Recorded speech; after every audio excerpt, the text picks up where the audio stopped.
ఈరోజు నగరపాలక సంస్థ నిర్లక్ష్యం అనేది ఒక మనిషి ప్రాణం కోల్పోయిన పరిస్థితి వచ్చింది.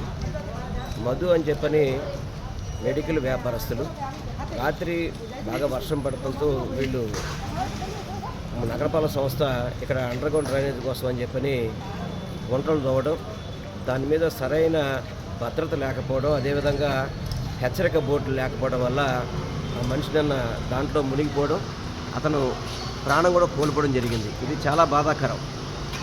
నగరపాలక సంస్థ అధికారులందరూ దీని మీద స్పందించాలి.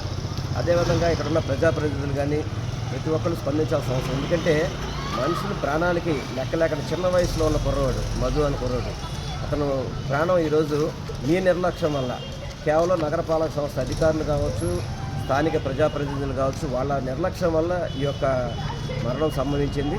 వారి కుటుంబాన్ని మనం ఏ విధంగా కూడా మనం చూడలేని పరిస్థితి.